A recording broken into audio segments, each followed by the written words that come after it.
Oh yeah, baby, Star Soldier 1 back here again, and I'm here to spread the awesomeness of the Sega Master System.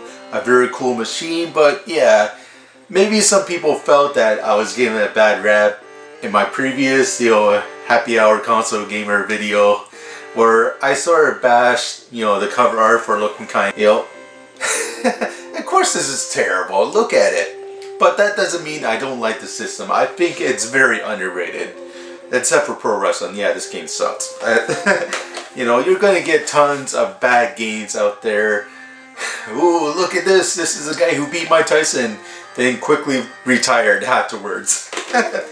And yeah, the Angry Video Game Nerd, he's been doing like his top 25 worst cover arts out there. And yeah, he picked out some the games I picked for Sega Master System too. So maybe you watched my video.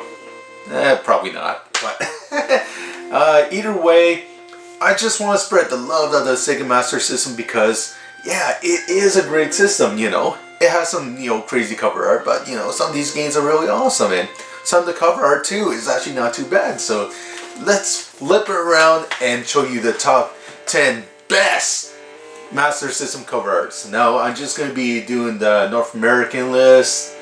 There are only about 92 games released for Sega Master System over here, but it was much more popular in Europe.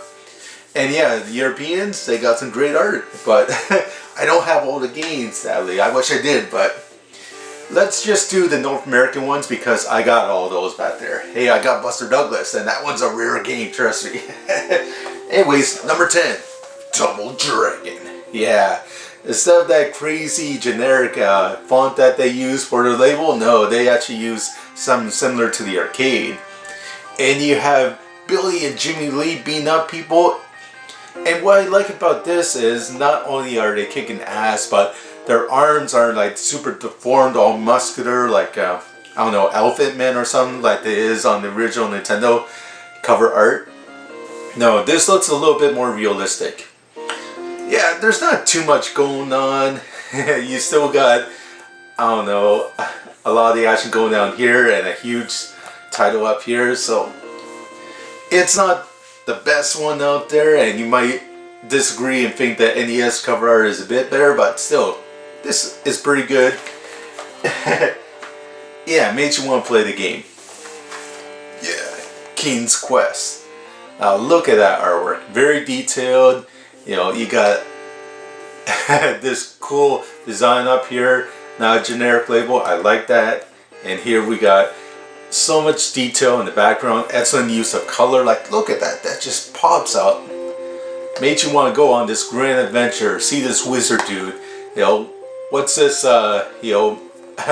witch here? What is she, a good guy, bad girl? I don't know. Ooh, I like the bad girls.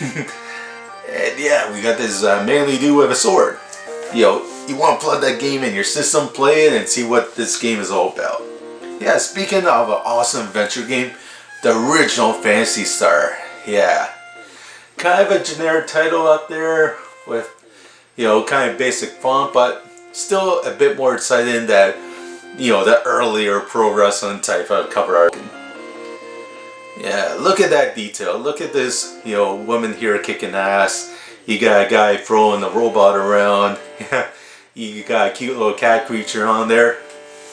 It's just so mystical and so intriguing. You just want to play that game. And yeah, thankfully it is a very good game. Okay, and number 7 here, Thunderblade. Oh yeah. Look at all that crazy action going on there. Your helicopter blowing up, stuff on the ground. That's awesome. Look at the explosions. Look at the swooping action down there. Look at all the tanks, ready to shoot you down at a moment's notice if you don't act fast. Thunderblade. Even has a cool font here at the top. Yeah, speaking about cool shoot-em-ups, R-Type. Yeah, an arcade classic put out by Nintendo, but Sega got the rights, to release their own version on the Sega Master System. Besides, if this game was actually released on the original Nintendo, I think the original Nintendo would nail it. But Sega was able to make a 4 megabyte cartridge, port it over, and did a nice respectable job. And yeah, the artwork on here He's even better than the artwork on the TurboGrafx 16 version, at least in terms of cover art. Yeah, go for a TurboGrafx 16 version instead, because yeah, that one's way better, but the cover art, ooh, it's so good. Yeah, speaking of good cover art, yeah, you just have a bunch of actors here standing still, you know, holding up some, you know, props and all that, but it gets the job done. Here you got a nice exciting logo or title, and you got, you know, a couple actors standing around, you know, a girl in a bikini. You can't hate that. Okay, Dick Tracy. I love the comic book artwork here. Not only do you got that cool movie like you know, font here, but yeah, look at Dick Tracy. Very excited. Yeah, it's pretty much the same artwork used on the Genesis too, but I just love the white background here. The grid is not like overshadowing everything here. Makes it really pop. Altered Beast. Yeah, this is a classic on the Sega Genesis in the arcade, and yeah, this also got a port on the Sega Master System, and look at that creepy artwork. Holy. Yeah, you actually see Centurion there actually being transformed into a very cool werewolf. Okay, and number 2, Montezuma's Revenge. A very tough game to find for the Sega Master System. I was the only one to submit a high score in Twin Galaxies, so yeah, currently I'm the world record holder in Montezuma's Revenge. But hey, hopefully you can find this game out there, and now you know what to look for because it has some awesome cover art. Yeah, it looks like Indiana Jones is fighting some giant spiders and all that. Very cool. Excellent colors, excellent detail. Yeah, that's what I love about cool art. But I had to give this number 1 because, you know,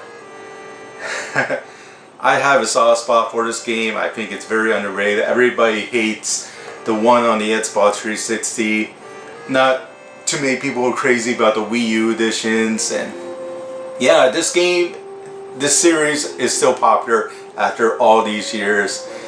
Yeah, to think back, way back in 1991, there was 2 Sonic the Hedgehogs. Yeah, here's the second one, released on the Sega Master System. And yes, this was the final game released in North America. So if you got this game with you know, a special label on the back, which I don't, yeah, you got a very cool collectible. And you got some nice artwork there too, you know. Sonic is right there showing awesome attitude. You know, you got fully detailed background there. Whole bunch of rings are surrounding them, and you got barely any of the trademark grid. You know, the boring white and, you know, basic black lines is highly. You can now focus on the cool Sonic character himself. I'm still surprised that not too many people in North America own this game because it's so easy to import. Like, I know like tons of people out there in Brazil, you know, Europe, they have like tons of copies of this game. It's awesome.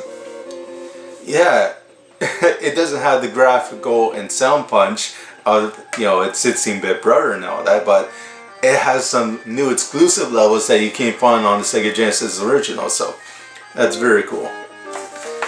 Yeah, very underrated game. In fact, there's so many underrated games for this great little system here.